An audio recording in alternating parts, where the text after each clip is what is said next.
Promises to take tough decisions to reposition the country for the benefit of citizens and workers. And on the interview segment for today, we focus on the tough task ahead of the incoming administration to reposition the country with a former commissioner in the Delta State Oil Producing Area Development Commission and political affairs analyst Sakeni Okolugbo as our guest. Welcome to Politics Tonight. Stay with us. We will be right back.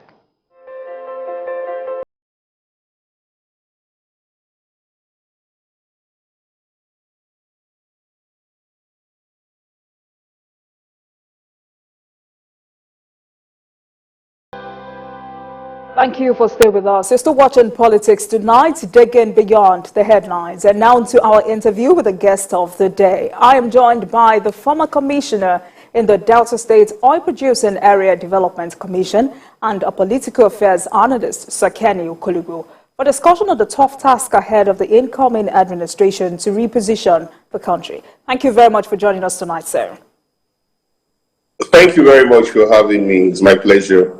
All right, let's start with a countdown to the inauguration day, which is, 27 days away. How will you describe the mood in the country? Well, the truth about it is, if you look at, it depends on the perspective you want to look at it from.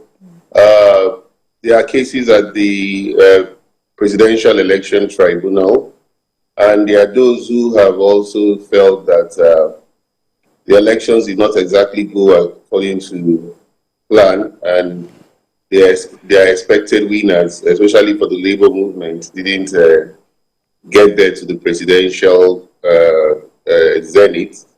But the truth is, like I said, on the 29th of May, we're going to have a president-elect sworn in. And what should be everybody's wish at this point, regardless of the matter in the presidential tribunal, is that the government that is going to come in will do a lot better than the situation we find ourselves in right now as a country. And so the agenda for Bola Ahmed Tinubu will be to hit the ground running. Many people that might not have supported supported him during the elections would also have a rethink depending on the mood in which he's going to set the or take off his government. What I expect he should do is to first of all name his Secretary of Government on that first day, which is usually do not get approval from the Senate. We expect he should name his Chief of Staff on that very first day. And though the Attorney General could have been named, but unfortunately the Attorney General has to go through Senate screening. But those two key appointments are most likely new service chiefs, if he can go that hall, would give Nigerians a lot of confidence on that first day, on the 29th of May. All right, so how then will you advise the incoming administration to begin the process of national redemption? What I think Bola Ahmed Tinubu should do at this stage is look beyond just the APC. A lot of people have seen what he did in Lagos State. You are interviewing me. I'm in Lagos State for now, and one thing you can't take away from him is that he brings in a lot of technocrats, and he showed that much when he was in Lagos, when he was the governor of Lagos State. And the succeeding governments in Lagos State have also been warned that you cannot, no matter how you felt he was maybe biased with his peak, you cannot fault the governance from those administrations so far. And so what I think he should do is that he should, first of all, set up a National Reconciliation Committee, a National Reconciliation Committee to heal the wounds of the past elections. But his appointments would go beyond just the APC. That way he will also suit a lot of nerves and reach out to those who he thinks are capable to move this country forward. We're at a time where the economy is very bad. You must agree that inflation is over double digits and threatening to go beyond a threshold where we might not be able to handle it. Unemployment is at 33%. And if you look at the Naira, it is not actually stabilized. It's at 750, 735, which is the parallel market. The official exchange rate is at 465. And he's coming from a party where the promise of of his party has been questioned by Nigerians in terms of success in security, success in economy, success in also the fight against corruption. So a lot of Nigerians are going to expect an economic turnaround. Of course, he cannot perform magic, but his first 100 days will be such that it will be expected that a lot of people know that he did in Lagos will be expected that he will be impacting on the federation. All right. So, still talking about some of the tough decisions the president-elect has decided to, take upon assumption of office. What areas do you think he should focus on? Well, the subsidy removal is one of the areas he should focus on, but that would be very tough. I advise that remove the subsidy immediately. Well, if you look at the petroleum industrial bill now, which has been passed, it's been adjusted because they were supposed to have removed this subsidy a long time ago. But saddling him with the issue of subsidy might be quite tough. Movement and the way prices will skyrocket, you might be sending a very wrong signal. But what I think he should do at this material point in time to drive down the inflationary trend that we are experiencing is to, first of all, have a Minister of Finance that will be all-encompassing, because that is a very key area. And also have an Attorney General who would also be one that will be very dispassionate beyond just playing politics. These very two key ministries will be able to fashion out programs and bring out programs that will be able to go beyond just these social security programs of the former government. Sorry, I'm already referring to it as the former government. Sorry, of the government that he's going to take over from, and show up the GDP, the gross domestic products of Nigerians. And by the time the GDP is being shot up, we'll start getting beyond to one that will have to start exporting. Because if you leave consumption to production, the economy is going to grow. You will actually end forex. And that is exactly what grows a country, and not by printing currencies. All right, so let's start a bit on the issue of fuel subsidy removal, which obviously is a delicate one, and the president-elect has promised to remove. What impacts do you think this will have on the country? Well, that is why I said I'm happy you used the word delicate. He shouldn't remove it immediately. First, there must be measures he would have put in place before removing the fuel subsidy. He must increase salaries. There must be social investment programs that would, lift our youths. But that's what the national to remove fuel subsidy. He would have brought measures to bear so that it would cushion the effect of removal of fuel subsidy. Because everybody is dependent on fuel. Power is not stable in this country.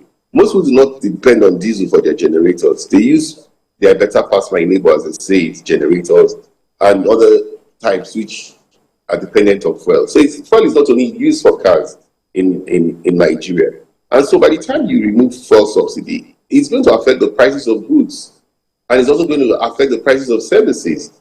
By the time transporters increase, by the time people are increasing the prices of their perishable goods, you will find that the economy will be shaky. I might be almost going again at a level which we would have a negative GDP. And once you have 3 negative GDPs, you know what that means. You're going into a recession. And so those are the areas I expect the president-elect to carefully analyze and assess before removing the fuel subsidy. All right, so clearly you're on the side of those who have said the fuel subsidy removal should be in phases. But then I'm sure you know that organized labor has continued to discourage subsidy removal. How can we achieve unanimity on this issue? I believe the way we can achieve unanimity will be by negotiations. Well, the organized labor is right, just like I rightly said. When you have negotiations and you put all your cards on the table and everybody now agree that, we must actually now remove fuel subsidy, you will find that you have looked at it from all the perspectives and you have been able to look at the pros and the cons. And then Nigerians will have debated it, even if it means going around the 6 geopolitical regions to sell thieves to fuel subsidy. it's something that has to go eventually for subsidy, which is the truth. Because if you look at the amount that is used in subsidizing fuel and the the alleged corruption that has gone with it, you cannot have a country continue this way. So then you will now sit in the comfort of, or you be in your comfort zone, and when you're removing fuel subsidy, you will not have the kind of agitations that will come if you do that. All right, so because you have also said this will eventually go, but do you think the poor masses can survive a situation in which petrol sells for as high as 800 naira per litre? I very much doubt it. I very much doubt it. That's why I said the measures that are going to be put in place will be such that will be all-encompassing and should be sustainable.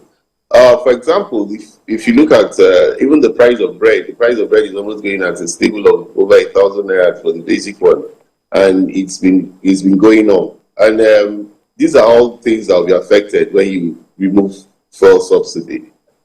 We have got growing industries that run on generated electricity. Most of them run on diesel, and diesel there is no subsidy on diesel. And you see what is happening now in terms of diesel hovering between 800, 700 naira because of that. So if you look at what is happening with diesel, for example, and the way it has affected the industries, you know it will be very difficult for the poor man to cope with 800 naira a litre or even 900. Some can sell as much as 1,000 naira a litre. So you can imagine, for me to use fuel to charge my phone, I'll need to buy 2,000 naira fuel for 2 litres, and that. So Okolugbo, are you there?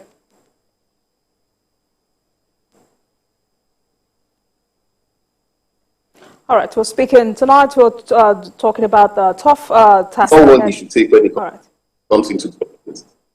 All right, we lost you for a second. But then organized labor says the refineries in the country must be fixed before fuel subsidy is removed. How do you think the incoming administration should address this? Well, the turnaround maintenance has been a conduit pipe as far as I'm concerned. We've had very massive figures in issues of turnaround maintenance over the years. And even when this turnaround maintenance have been achieved, you find that this Port Harcourt refinery, the Kaduna refinery, the Warri refinery, they don't even produce for such a long time before you hear, oh, we are actually doing another turnaround maintenance. So why I might not agree that the refineries will be fixed, because that would be another huge conduit pipe. I might also agree that they should encourage Dangote refinery, which is shown that it has the capacity to refine most likely enough for Nigerians to consume. But more importantly, even while looking at the refineries, we should actually carry out an audit of the actual liters of fuel consumed, because I believe that audit will help to ameliorate the sufferings of Nigerians indirectly in terms of subsidy that has been used for those liters of fuel that's never been consumed, that find their way across the border, and people just pocket those subsidy revenues and turn around to say that this were liters of petrol that were consumed in the country. So, Sir Okolugbo, for you, how can the federal government reduce its reliance on foreign loans and grants? Well, it's something that you cannot avoid, foreign loans and grants, but it depends on where you're going to apply them. Like we have seen the train services, we have seen the impact it has had. Unfortunately, because of the security situation in the country, it has been disrupted a couple of times, and people do not have the same zeal and the same confidence in actually going by train. But you have a plan. If you have an action plan and you are taking this X loan and you're implementing that plan, the impact it has on the people, even when the loans are being repaid, the economy will become very open, because by the time you can only reflect this economy when you put money in the hands of the people. So if you are putting up this plan to such that it will also help to put money in the pockets of the people, and you can reflect the economy, you can create jobs, then we have a wider economy. And so people are not going to be looking at the loans that you actually have taken, but are going to be looking at the impact of what those loans would have had on the people. All right, so revenue shortfall is still a critical issue amidst a rising national debt. How do you think the president-elect should handle this? Well, revenue shortfall, first, he must have to maintain at least 2 million barrels a day.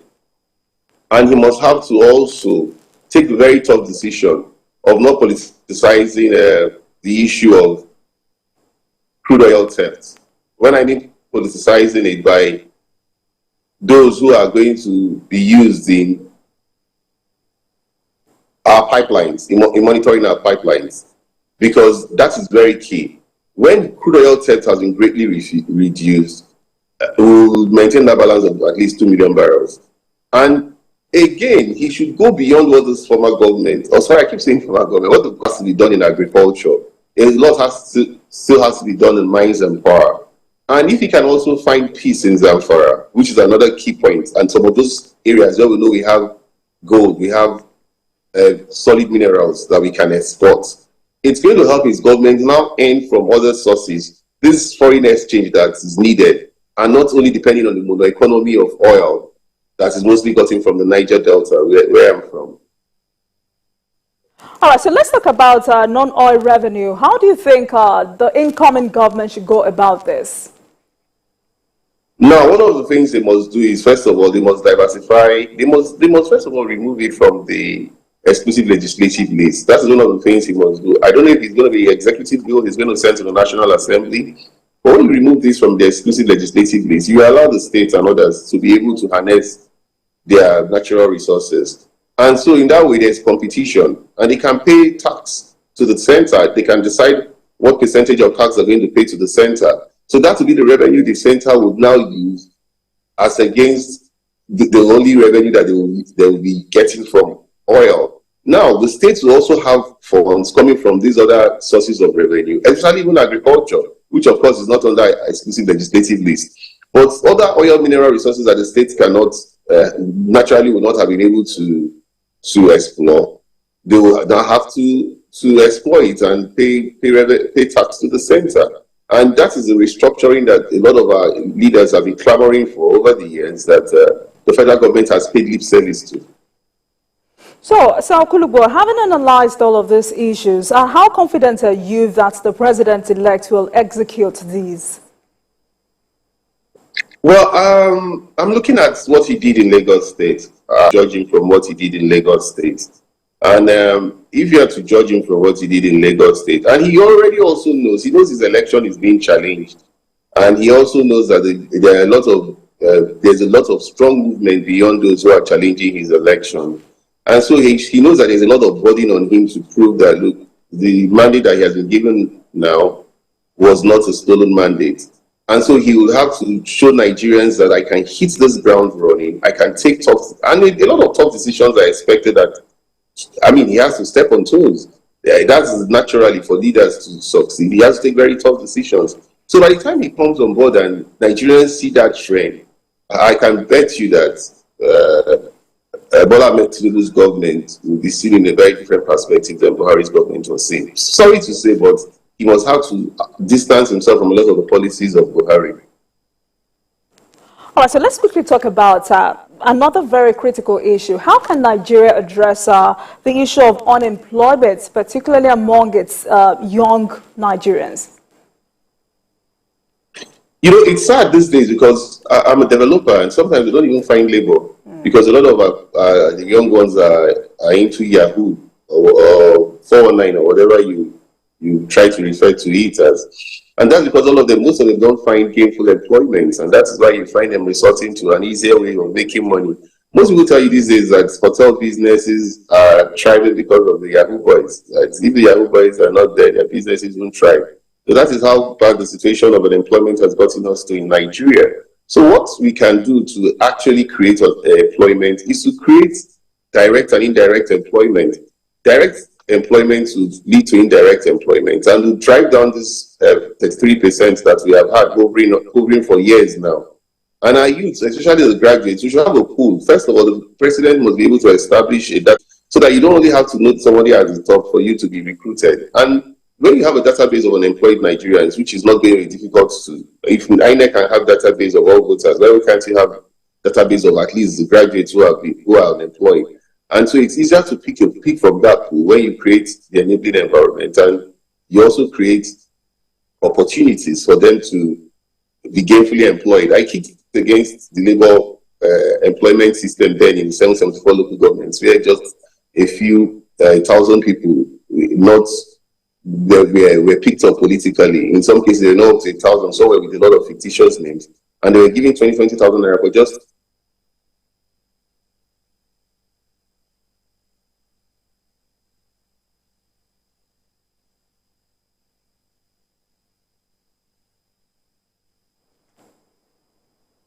If you can hear me, so finally, before 27 days away, how will you advise Nigerians to ensure that we have a united front?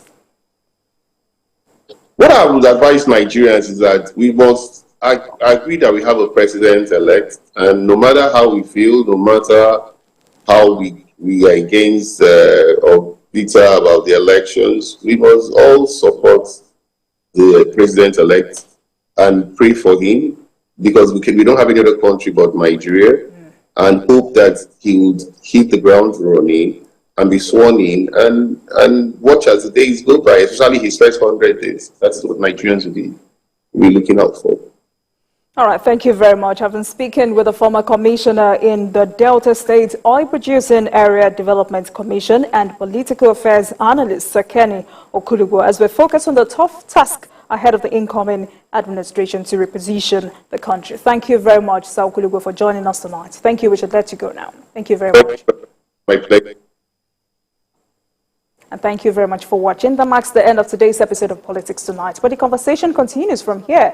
Get in touch with us on Twitter at TVC News NG and at Olajumoke using the hashtag Politics Tonight. We're also on YouTube at youtube.com/TVC News Nigeria. I am Olajumoke.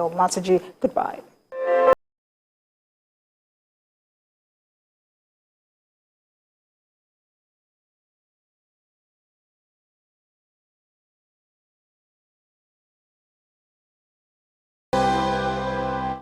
Fresh for your dates. Get even fresher with Close Up.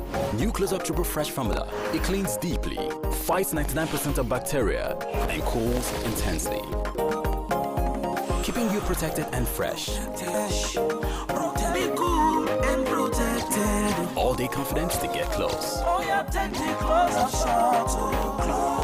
New Close Up Triple Fresh formula. The following is a paid presentation by ShopX TV. Do you struggle with having an active and healthy lifestyle due to your busy schedule? Do you find it difficult to make it to the gym? You want to improve your overall health, but don't know where and how to start? Medical experts agree that walking, running, and jogging are amongst the best ways to stay fit and enjoy a great active and healthy lifestyle.